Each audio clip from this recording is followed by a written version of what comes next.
السلام علیکم ناظرین، میں ہوں کرن ناز۔ محرم الحرام کے حوالے سے آپ خصوصی نشریات دیکھ رہے ہیں۔ حدیث عشق دو بابست کربلا و دمشق، یکے حسین رقم کرد و دیگر زینب۔ امتحان حسین ختم، امتحان زینب شروع ہو گیا ہے۔ سوارے دوش رسول صلی اللہ علیہ وآلہ وسلم، سوارے نو کے نیزہ اور چادر تطہیر کا وارث خاندان دشت کربلا میں بے ردا ہو گیا ہے۔ فوج یزید نے قتل حسین پر ہی اکتفا نہیں کیا، بلکہ آپ کے جسم اطہر کو گھوڑوں کی ٹاپوں سے پامال کیا۔ آپ کا لباس جو پہلے ہی تار تار تھا وہ بھی لوٹ لیا۔ کسی نے امامہ، کسی نے انگوٹھی، تو کسی نے نالین پاک لوٹی، اور پھر خیموں کو آگ لگا دی گئی، سامان لوٹ لیا گیا۔ شہداء کے سروں کو جسموں سے جدا کر کے نیزوں پر بلند کیا گیا۔ بیبیوں اور معصوم بچوں کو قیدی بنا لیا گیا۔ کوفہ و شام کی منزلیں اہل حرم نے اسیری کی حالت میں طے کیں، جنہیں بازاروں اور ہجوم والے مقامات سے گزار کر رسن بستہ ابن زیاد کی محفل میں لایا گیا، جو بیبیوں کے سامنے امام علی مقام کے دندان مبارک پر چھڑی چلا کر بے ادبی کر رہا تھا۔ اس اندوہناک کیفیت میں بھی جب اس شقی نے جناب زینب سے سوال کیا کہ دیکھا اللہ نے تمہارے خاندان کے ساتھ کیا کیا، تو علی کی بیٹی کو سلام کہ جس نے حیدری شجاعت کے ساتھ جواب دیا کہ اے مرجانہ کے بیٹے، ہم نے خدا سے اچھائی کے سوا کچھ نہیں دیکھا۔ یہ وہ لوگ تھے جن کے مقدر میں اللہ رب ذوالجلال نے شہید ہونا قرار دیا تھا، اور انہوں نے بھی اطاعت کی ہے، اپنی ابدی منزل کی جانب چلے گئے ہیں، اور بہت جلد اللہ تمہیں ان کے سامنے کرے گا۔ وہ اللہ سے تمہاری شکایت کریں گے، تب دیکھنا کہ اس دن کون کامیاب ہوتا ہے۔ ملعون یزید نے بھی امام حسین کے سر مبارک کی توہین کی۔ اللہ رب ذوالجلال نے ظالموں کو دنیا میں بھی رسوا کیا، اور یقیناً آخرت میں بھی ان کا انجام بدترین ہوگا۔ خاندان اہل بیت پر مظالم ڈھانے والے بدبخت مختلف بیماریوں میں مبتلا ہو گئے۔ کسی کا چہرہ کالا پڑ گیا، کسی کا پیٹ پھٹ گیا، کوئی اندھا ہو کر مرا، کسی کو مختار سختی نے مار ڈالا۔ یزید بھی جلد ہی واصل جہنم ہوا، جس کی رسوائی کے لیے یہی کافی ہے کہ اس کے بیٹے نے بھی باپ کی جگہ تخت لینے سے انکار کر دیا۔ یزید جتنے سال زندہ رہا لوٹ مار کرتا رہا، مسلمانوں پر ظلم کم نہیں ہوئے۔ اس کی طرز حکمرانی اور بدترین انجام پر بات کریں گے آج پروگرام میں۔ میرے معزز مہمانوں میں مجھے علامہ حافظ طاہر اشرفی صاحب جوائن کر رہے ہیں، مفتی زبیر صاحب میرے ساتھ موجود ہیں، علامہ امین شہیدی صاحب میرے ساتھ موجود ہیں، مفتی راغب نعیمی صاحب موجود ہیں۔ انتہائی معتبر معزز مہمان ہیں میرے، آپ چاروں کا میں شکر گزار ہوں کہ آپ نے پروگرام کے لیے وقت نکالا ہے۔ طاہر اشرفی صاحب، آپ سے بات کا آغاز کرتے ہیں۔ سر، سب سے پہلے یہ فرمائیے گا، یزید کی حکومت کے وہ کون کون سے ایسے اقدامات تھے جس کی وجہ سے صرف امام حسین ہی نہیں بلکہ جو بڑے بڑے اکابرین تھے ان کی جانب سے بھی اس کی حکومت کو تسلیم نہیں کیا گیا اور بیعت سے انکار کیا گیا؟ علامہ طاہر اشرفی صاحب۔ جی السلام علیکم، آواز آ رہی ہے؟ جی، آپ کی آواز آ رہی ہے۔ جی، بسم اللہ الرحمن الرحیم، نحمدہ ونصلی ونسلم علی رسولہ الکریم۔ دیکھیے، گزارش یہ ہے کہ یزید جو تھا، جب اس کی بیعت کا معاملہ آیا تو سیدنا امام حسین کے ساتھ حضرت عبداللہ بن عمر، جو کہ سیدنا عمر بن خطاب رضی اللہ تعالیٰ عنہ کے صاحبزادے تھے، اور اسی طرح سیدنا صدیق اکبر رضی اللہ تعالیٰ عنہ کے صاحبزادے عبداللہ بن زبیر اور حضرت عبداللہ بن عباس، بڑے بڑے جو صحابہ تھے، کبار صحابہ، انہوں نے اس کی بیعت سے انکار کیا اور واضح طور پر اس بات کا اعلان کر دیا کہ اس کی بیعت نہیں کی جائے گی، کیونکہ وہ سمجھتے تھے کہ جو یزید کی اس وقت شہرت تھی یا جو اس کا طریقہ کار تھا، اس کے اوپر ان کی حضرت امیر معاویہ رضی اللہ تعالیٰ عنہ سے بھی بات ہوئی تھی، اور ان کو بھی انہوں نے کہا تھا کہ اگر آپ اس کو نامزد کرتے ہیں تو ہم بیعت نہیں کریں گے، لیکن چونکہ اس وقت ایک بڑی تعداد جو تھی شام میں، عراق میں یزید کی بیعت کر چکی تھی، تو حضرت امیر معاویہ رضی اللہ تعالیٰ عنہ کا خیال تھا کہ اب تقسیم ہوگی، اور پھر اس کے بعد حضرت امیر معاویہ نے یزید کو باقاعدہ وصیت کی، اور اس میں یہ جملہ کہا، اس وصیت میں یہ اس کو کہا کہ دیکھو، حضرت امام حسین جو ہیں وہ ایک عرفہ مقام والے ہیں، اعلیٰ مقام والے ہیں، اور مجھے ڈر ہے کہ اہل کوفہ اور اہل عراق انہیں آپ کے سامنے نہ لے آئیں، اگر خدا نہ خواستہ کوئی ایسا وقت آ جائے تو تم ان کا احترام کرنا اور ان کے مقام کا احترام کرنا۔ تو یزید جو ہے اس نے صرف یہ نہیں کہ جو اس کے مظالم ہیں وہ اپنی جگہ ہیں، اس نے تو خود اپنے والد کی جو وصیت تھی اس کو بھی تسلیم نہیں کیا،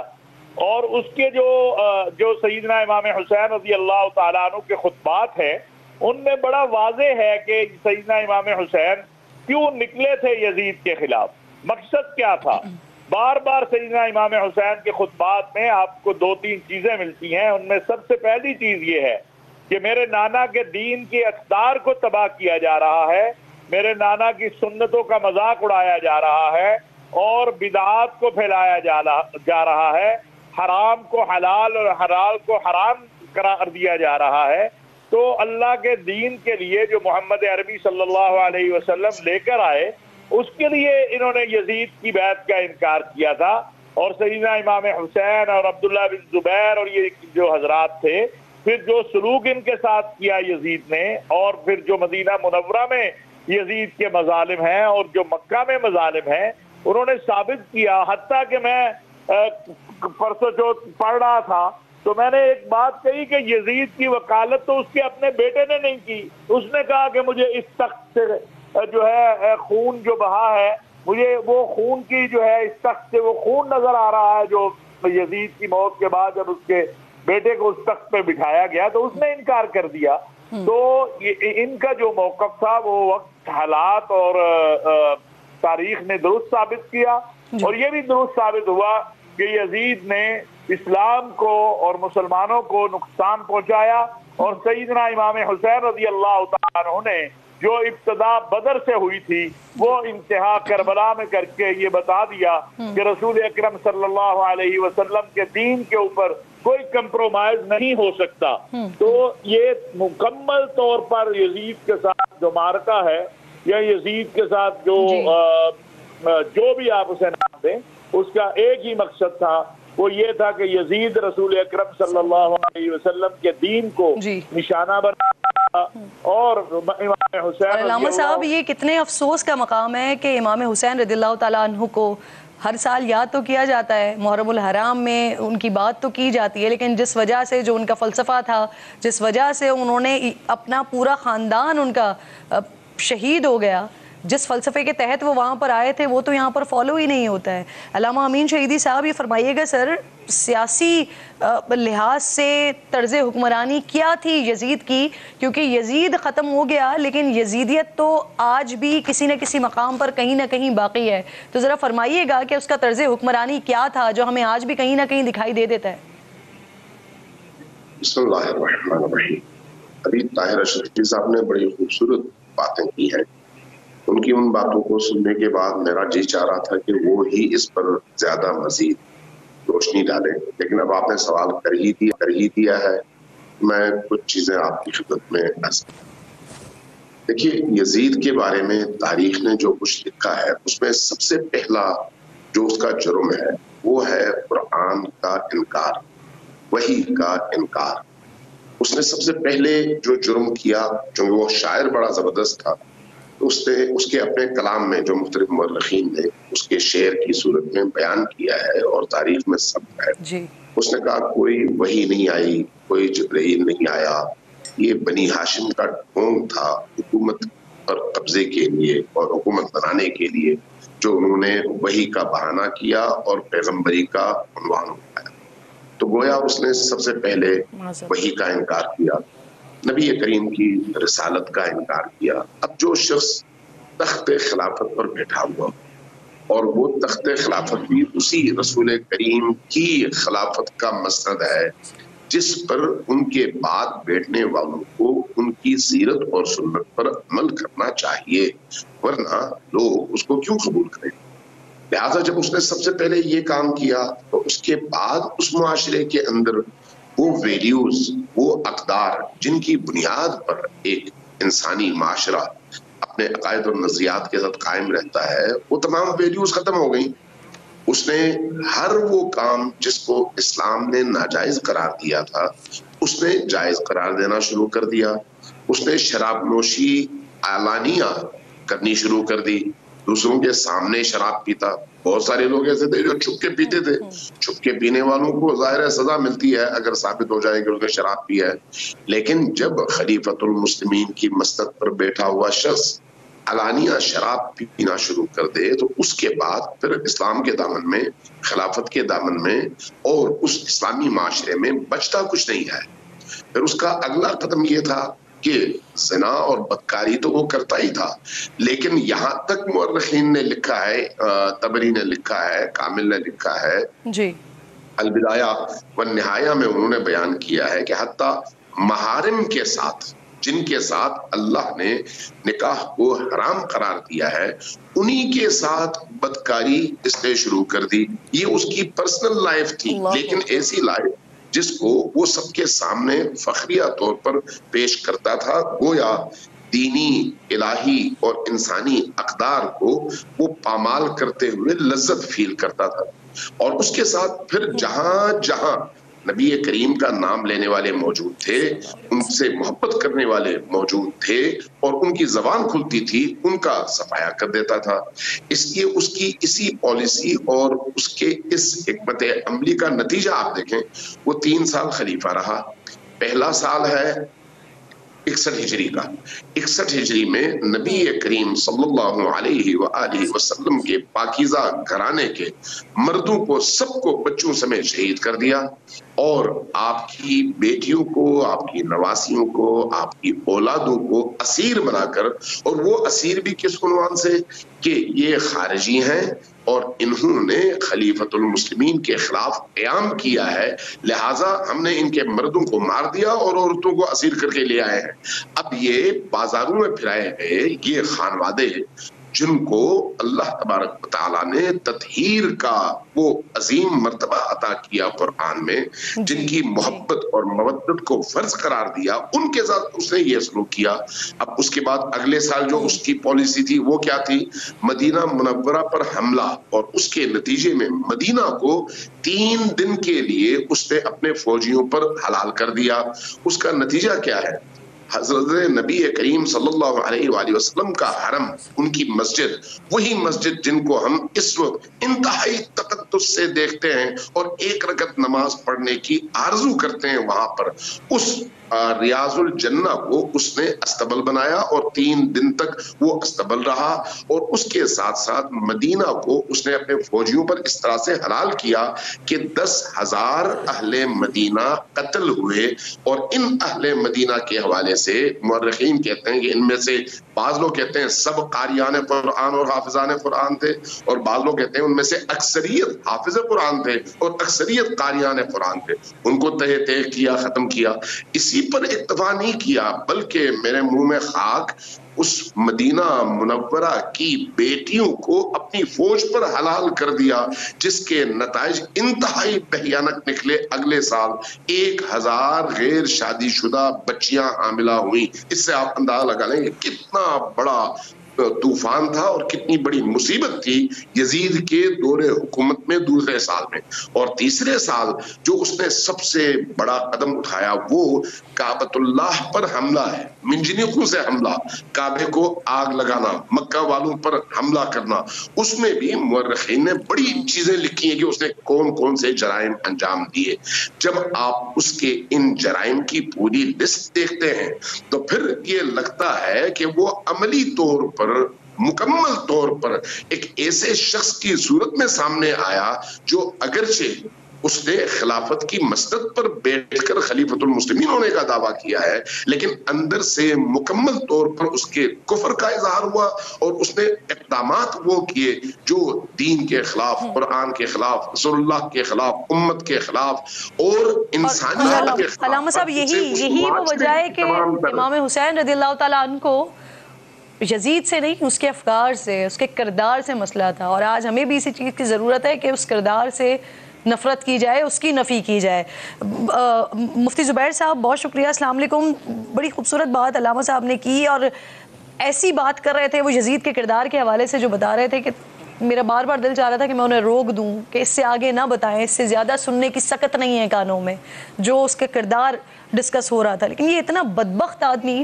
کہ اس وحی کو نہیں مان رہا تھا کہ جس وحی کے کاتب خود اس کے والد محترم حضرت امیر معاویہ رضی اللہ تعالیٰ عنہ ہوا کرتے تھے. وحی آقا علیہ الصلوۃ والسلام پر آتی تھی، وہ جمع کرتے تھے اور لکھا کرتے تھے، اسی وحی کو یہ بدبخت مانا نہیں کرتا تھا. اس کی طرز حکمرانی پر ذرا بتائیے گا کہ یہ جو جب واقعہ کربلا پہلے سال میں اس کے خلافت کے پہلے سال میں واقعہ کربلا ہو گیا، اس کے بعد بھی طرز حکمرانی اسی طرح سے رہا، اس سے زیادہ بدکاریاں اور بدبختیاں بڑھتی رہی اس کی حکومت کے دوران؟ بسم اللہ الرحمن الرحیم نحمدہ ونصلی علی رسولہ الکریم اما بعد. دیکھیں، سب سے پہلی بات تو یہ ہے کہ میں گزارشات پیش کرنا چاہتا ہوں جو مستند اور آتھینٹک باتیں، جن کو ہم آتھینٹک اور مستند سمجھتے ہیں، اس کی روشنی میں چند باتیں یزید کے نظام اور اقتدار حکومت کے حوالے سے ذکر کرنا چاہتا ہوں. پہلی بات تو یہ ہے کہ اگر کوئی شخص یہ کہتا ہے کہ یزید شراب پیتا تھا، یا یزید بدکاری کرتا تھا، یا یزید نے کرپشن کی تھی، یا یزید نے فلاں کام، تو میری نظر میں یہ سارے کے سارے جرائم چھوٹے ہیں بمقابلہ اس کے جو اس کا سب سے بڑا جرم ہے. وہ جرم یہ ہے کہ نواسہ رسول کے ساتھ، جو نواسہ رسول صلی اللہ علیہ وسلم کے ساتھ اس نے بدسلوکی کا معاملہ کیا، جو رسول اللہ صلی اللہ علیہ وسلم کے خانوادے کے ساتھ گرفتاریوں کے آرڈر دینا، ان کو پکڑنا، نعوذ باللہ ثم نعوذ باللہ ان کی توہین کرنا، ان کو زنجیروں میں جکڑنا، مجرموں کے طور پر ان کو دربار میں بلانا، دمشق سے لے کر کے کوفہ، یہ پورے کا پورا لمبا سفر کوفہ سے دمشق تک کا، ان کو قیدیوں کی حالت کے اندر لانا، خواتین کو دربار کے اندر. پھر یہ خواتین کون ہیں؟ امت کی شہزادیاں، جن کی بدولت آج ہمیں حیا کا پتہ چلا، شرم کا پتہ چلا، اسلام کا پتہ چلا، روزے کا پتہ چلا، نماز کا پتہ چلا، حج کا پتہ چلا. خود ایک مرتبہ سیدنا امام حسین رضی اللہ تعالیٰ عنہ میدان کربلا میں جب نماز مغرب پڑھانے لگے تو دشمن کی فوج کے کچھ لوگ بھی نماز پڑھنے لگے، لیکن کچھ نے کہا ہماری نماز آپ کے پیچھے نہیں ہوتی. حضرت حسین رضی اللہ تعالیٰ عنہ مسکرائے اور فرمایا نماز تو میرے نانا کے صدقے سے تم کو ملی ہے بھائی، یہ اسلام، یہ قرآن، یہ دین، یہ شریعت تو ہمارے خانوادے، ہمارے خاندان، اہل بیت کے صدقے کے اندر تم کو، ہمارے پیچھے تمہاری نماز نہیں ہوتی. تو میں یہ سمجھتا ہوں اگرچہ مختلف اقوال ہیں، لیکن اگر وہ یزید کے جرائم ہوں بھی تو وہ سارے جرائم چھوٹے ہیں بنسبت اس کے جو جرم اس نے خانوادہ اور اہل بیت اور سرکار دو عالم امام الانبیاء صلی اللہ علیہ وسلم کے اہل بیت اور ان کے گھرانے کی خواتین، ہماری ماؤں بہنوں سے کروڑوں اربوں گنا زیادہ، جن کی بدولت یعنی آج ان میں سے ایک ایک خاتون جنت کے جوتوں کی خاک بھی دنیا کے سارے علماء، فقہا، محدثین، مفسرین مل کر بھی نہیں بن سکتے. تو جو بدسلوکی کا یہ جرم ہے، اس جرم کو ناقابل تلافی، اور یہ جرم وہ جرم ہے جو تمام کے تمام جرائم کے اوپر سب سے زیادہ حاوی ہے. اب نظام حکومت کیا تھا، یہ ہے اصل میں آج آپ کے پروگرام کا اصل حاصل اور خلاصہ. تو میں اس سلسلے میں حضرت امام حسین رضی اللہ تعالیٰ عنہ کے کربلا کے میدان میں دو ان خطبوں کا تذکرہ کرتا ہوں جو علامہ ابن اسیر رحمۃ اللہ علیہ نے الکامل کے اندر نقل کیا ہے. دوسرا خطبہ جو حضرت حسین رضی اللہ تعالیٰ عنہ کا تھا،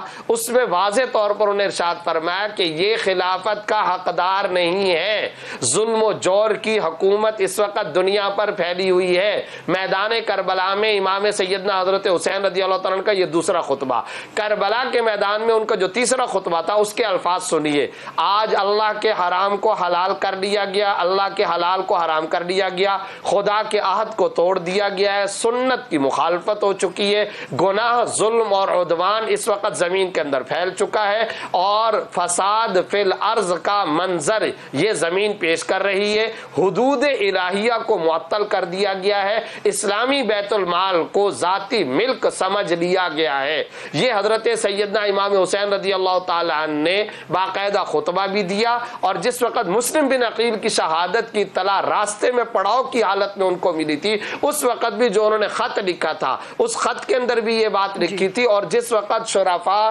اور اہل بصرہ کے رؤساء کے نام حضرت حسین رضی اللہ تعالیٰ نے خط لکھا تھا، جانے سے بھی پہلے جب ابن عمر رضی اللہ تعالیٰ عنہ سسکیوں اور ہچکیوں کے ساتھ ان کو روک رہے تھے، ابن عباس رضی اللہ عنہ روک رہے تھے، عبد الرحمن بن ابی بکر رو رہے تھے، فرزدق نامی مشہور عرب کا شاعر راستے میں گھوڑے کے سامنے آ کر جب اس نے روکا تھا، اس وقت حضرت حسین رضی اللہ تعالیٰ نے جو خط بھیجا تھا اس میں یہ یزید کا نظام حکومت لکھا تھا. اس لیے کہنے دیجئے یزید یزید کا اور حضرت حسین رضی اللہ تعالیٰ عنہ کا معاملہ دو شخصیتوں کا معاملہ نہیں تھا، نظاموں کی جنگ تھی، وار آف سسٹم، نظام کی جنگ. ایک طرف بغاوت، سرکشی، ظلم، عدوان، دوسری طرف انصاف، جسٹس، گنبد خضرا کا حقیقی انصاف کا نظام، قرآن کا نظام. پھر آپ صلی اللہ علیہ وسلم کے اس نظام کو لے کر لفظ قرآن حضرت حسین رضی اللہ تعالیٰ نے کتنی مرتبہ ذکر کیا کہ میں قرآن کے احکام کی تنفیذ کے لیے نکلا ہوں، میں قرآن کے نظام کے لیے یہاں پر آیا ہوں. بعض حضرات نے ان سے کہا کہ حضرت آپ نہ جائیے، کیوں؟ فرمایا اس لیے نہ جاؤں. کیوں نہ جاؤں؟ کہا کہ جی خطرہ ہے. تو اس وقت کے عربی الفاظ کو اگر دیکھوں میں آج اس کو قافیہ دوں، فرمایا خطرے کو چھوڑو، بتاؤ خطا پر تو نہیں ہوں. کسی نے بھی خطا کا کہا کہ آپ عظیمت کی راہ پر ہیں، آپ عظمت کی راہ پر ہیں، بنو ہاشم کے شایان شان جو راستہ ہے آپ اسی نظام پر ہیں، آپ محمد عربی کے نظام اور سسٹم پر ہیں، آپ حقیقی انصاف کے نظام پر ہیں. تو آج بھی یزیدیت کی کئی شکلیں ہمیں نظر آتی ہیں. پتہ چل گیا واقعہ کربلا کے 72 شہداء نے یہ ایک سبق دیا ہے، ہمیشہ ظلم کے خلاف کھڑے ہو جاؤ، انسانیت کے لیے کھڑے ہو جاؤ، کہ نظام کے لیے کھڑے ہو جاؤ. خلافت راشدہ کا 30 سال کا عرصہ تھا، اس کا ہم تذکرہ تو کرتے ہیں، اس کی ہم بات تو کرتے ہیں، ریاست مدینہ کی ہم بات تو کرتے ہیں، لیکن کہیں نہ کہیں کسی نہ کسی طریقے سے وہ یزید ملعون تباہ و برباد ہو گیا، لیکن وہ جو سسٹم ہے اس کا وہ ہمارے سسٹم میں کہیں نہ کہیں دکھائی دیتا ہے. تو یہ ہمارے لیے ڈوب مر جانے کا مقام ہے. ایک چھوٹا سا بریک لیجئے، بریک کے بعد واپس. محرم الحرام کے حوالے سے خصوصی نشریات ہماری جاری ہے. علامہ راغب نعیمی صاحب آپ کی طرف آ رہی ہوں. سر فرمائیے گا، جو واقعہ کربلا کے بعد جو آوازیں اٹھ رہی تھیں، جو مسلمان سوال اٹھا رہے تھے، ان کے ساتھ پھر یزید اور اس کی پوری ٹیم نے کیا سلوک کیا؟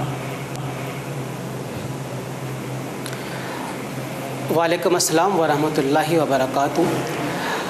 مجھ سے قبل علماء کرام نے بڑی تفصیل کے ساتھ واقعہ کربلا سے ماقبل ہونے والے حالات اور اس کے اسباب اور بعد میں ہونے والے واقعات کے اوپر روشنی ڈالی ہے.